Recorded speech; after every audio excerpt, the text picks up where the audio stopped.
Vision 2022 started in 2014 in January and then covers two phases, the 2014 World Cup to the 2018 World Cup, and then after the 2018 World Cup to the 2022 World Cup. What are the issues that South African football faced? One, we identified that we do not have enough coaches and that the player-coach ratio was too huge. It was over 200 players for one coach, and very often that coach would have a D license or no coaching qualifications. So we had to hone in and focus on getting more qualified coaches.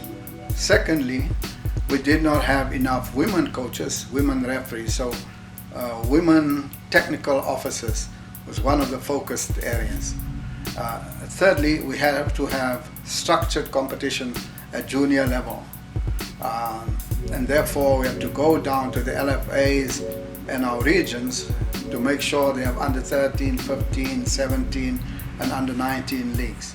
That is still very much a work in progress, in that we're making now an assessment of exactly what progress have been made at that level. And I must say that in certain LFAs and certain regions, they've made tremendous progress.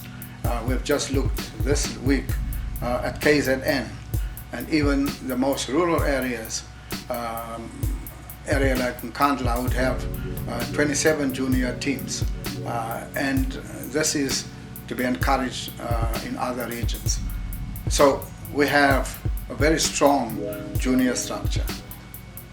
The third thing we had to look at was that our national teams had to qualify for the African Cup of Nations and the World Cup at junior level, so that the player should not have his first cap or her first cap at the level of Banyana or Bafana, and this was often the case. What was then the result?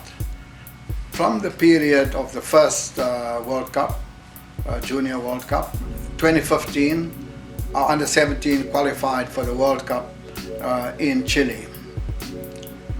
That is under 17 boys or men. The under 17 girls qualified for the FIFA World Cup in Uruguay. So both under 17 men and women qualified for the World Cup. Under 20 men's team qualified for the 2017 World Cup in Korea, and also qualified for the World Cup in Poland in 2019. So we qualified for both back-to-back under 20 World Cups. Under 23, at the level of the Olympics, we had both teams in the Rio Olympics, both the women team and the men under 23 team. At the senior level, Bafana qualified for the African Cup of Nations 2015 and also qualified for African Cup of Nations 2019.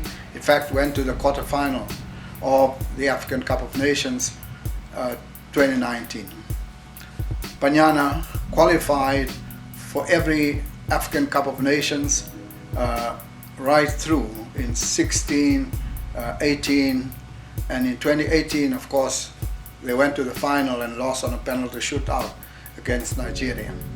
And as a result of that, they qualified for the first South African team to qualify for Women's World Cup in the 2019 World Cup in France. So all of our teams qualified for the World Cup except the under 20 women team. When we look at Bafana, of course, did not qualify for the 2018 World Cup in Russia. So in the first phase, the period 2014 to 2018, we qualified for every single major competition, both organized by CAF and FIFA, except for the Senior Men's World Cup and the Under 20 Women's World Cup. All the other competitions were qualified and participated in those competitions. So we were very happy with the result that we have achieved. Secondly, in this period, all of our women teams were now coached by women. We had a situation where all women teams were coached by men. So all the teams are now coached by women, and these women are well qualified. And we are training more and more women. And so you find, for example, in a region of Okanyakude, which is in KZN, we have 45 women coaches in that area. And more of the women are coming through to get their qualifications. We also established the Women's National League, and now we have the SASO League at the provincial level and the Women's National League, which started off this year, and they're making great strides. It's the first year, and we are one of the few federations on the African continent who have a women's league. We have 456,000 women footballers. We want by 2022 1 million women footballers. So overall, I think that we are very happy with the progress that we've made, but we're not going to rest on our laurels.